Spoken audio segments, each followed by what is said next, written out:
So Stetson Bennett and Brock Bowers are walking off the field at the Dome just after a failed fourth down play. And Georgia was down. They needed to score some points.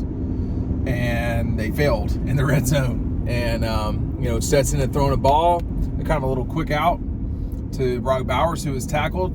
He was ruled short of the line. We went to commercial break. And, only then did you start seeing Georgia's offense on the side kind of like warming up. And, what we didn't know at the time, and when you're on the field, it's hard to know every single thing that's going on during a game. Those of you who are watching on television, you usually see everything that we don't see. A lot of times we see stuff y'all don't and hear stuff for sure. But in this case, what no one knew was that, Brock Bowers had gone full Jedi on us and had put his hand on the ground, his left hand on the ground, swept around, picking his left and right foot up while leaning forward with his right hand to get a very crucial first down. Now, that's how Brock Bowers saved Georgia's national championship. There were a lot of things that came after that, but that directly led to 3 points. 3 points that when you win by one, you probably needed those 3 points. Did they certainly need them? As it turns out, they did. However, there were a lot of things that happened after that moment for Georgia and Bowers and everybody in that game. That was one of the wildest games I've ever been to. I've been on the sideline at Georgia for coming on a quarter century, and that was one of the few times that I've seen the sideline really explode with excitement about what had happened. It wasn't just that, it was everything. It was playing in Atlanta just after Christmas, right on top. New Year's night, and then, the way they won the game, the fact that they were playing Ohio State, a team with, obviously a marquee name. But that was one of the biggest explosions. No one was thinking about Texas Christian and playing in the national championship game. That's not at all what was going on. It was a celebration of that moment. And if you don't remember that game, we come back from the break, and here comes Georgia's offense on the line, back out there. And a couple plays later, Stetson Bennett almost fumbles the ball away to Ohio State. So it would have been the same outcome. At the end of the day, Georgia gets stopped. They got to kick a field goal, but they got those 3 points. I think it was a 3 and out. And then the next play, was the Arian Smith ball. Then that totally changed the game. Bowers set it up to change the game. Arian Smith changed the game. And Ohio State just couldn't, they were grasping for air at that moment. They couldn't do anything hardly. But they managed to kick another field goal. Georgia gets the ball. They're down. They got to come flying down the field, which they do. Flying too fast. Kirby Smart's going crazy on the sideline. Now, this is one thing. Not crazy is probably the wrong way, but Kirby is trying all he can to get Stetson Bennett to slow down.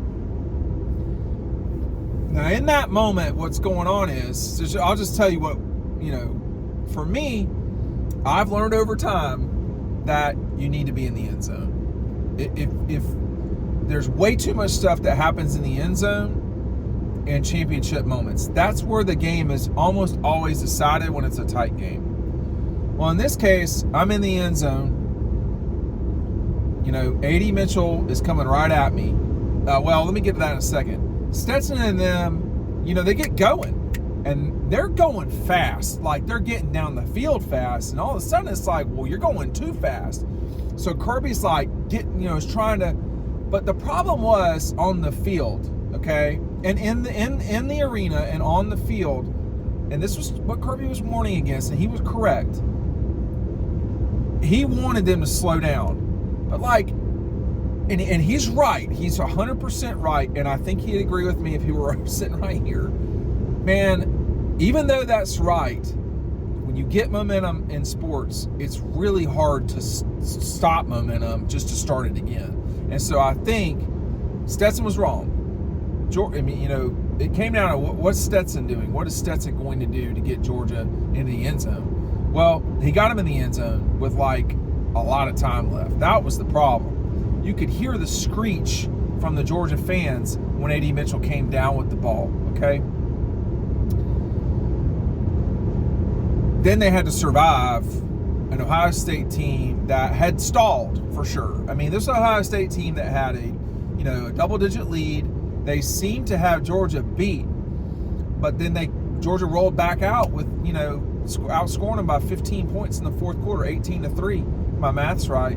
So here comes Ohio State, and it looked immediately like Georgia was going to stop them on the first play. But C.J. Stroud, to his credit, C.J. Stroud, probably with the exception of Joe Burrow, and I'm trying to think in my head, C.J. Stroud, with the exception of Joe Burrow, is probably the best quarterback Kirby has faced in his time at Georgia. And at Georgia, you would say this century, it would be Cam Newton, Tim Tebow, Joe Burrow would be at the top of any of these lists. But Joe Burrow, they played Deshaun Watson and beat him. But C.J. Stroud was superb that night in Atlanta. It was a preview to what he'd be like as a rookie in the NFL. When he made that long run, that saved it. I mean, that meant that Ohio State was coming down. And then all of a sudden, as a photographer, things were changing. What you thought was the game-winning catch, which still turned out to be that, was not the game-winning play. The game-winning play was, everybody at Georgia trying to block that kick that Ohio State had moments before midnight.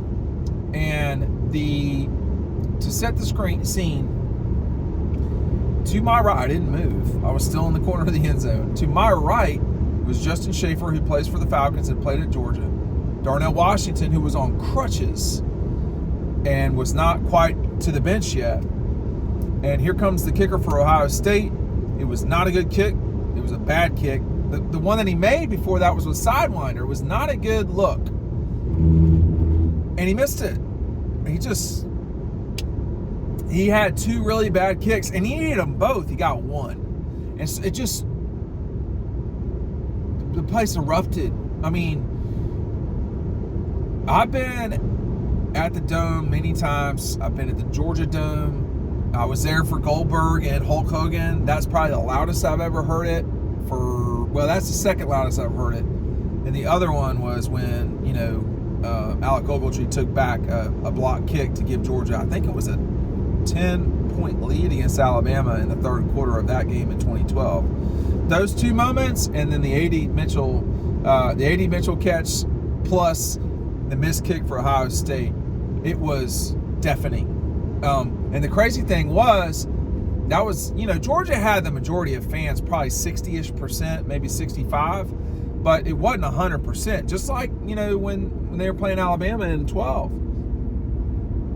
It was so loud. And Darnell, his hands come up with the crutches in them, and then he eventually, if I remember correctly, throws them. Justin Schaefer was so pumped up. I mean, he was really excited. And all of that happened. The assistant coaches running down, Joe Mishad, whose first name I always get wrong, who had been, that's the important thing is, coaches come and go, but like some people have been around the block for a long time. They're always Georgia people. Mishad's one of them. And when he came down, like it was Munkin, Hartley, I can't remember who else was in the booth. There were a couple other guys that came down, GAs and all that. Everybody was like going crazy. All of that was set up by the play that Brock Bowers had on that sideline. And in that moment, it looked like he didn't get it because of what the officials, honestly, they missed the call. With that said, though, if that's any other game that's not the SEC championship or the playoffs, they don't have that camera on the chains, so they don't get that, and the game goes back the other way. Does Georgia lose it for sure? I mean, not certainly, because Ohio State could have missed that field goal and then missed the attempting game winner, and they still could have won. So not necessarily, but that was a huge moment because Ohio State could have played the game differently from that point forward. It's totally different having, a significant double-digit lead and just having like a 10-point lead or something like that. It was a huge momentum shift. Not as bad as the Arian Smith. So the Arian Smith was, if my memory serves correct, was right after the fake punt that the officials also got wrong. But Kirby had called time on. They had 12 men on the field. I don't know if they would have reviewed that. I mean, I thought the officiating was fine, but they did miss those 2 calls. As it turns out, that didn't matter. But Brock Bowers, that's what he did. He saved the day that day. That's how he did it. It was an amazing play, and I did want to go over that. I'm telling you what, it was something else. Thanks for watching.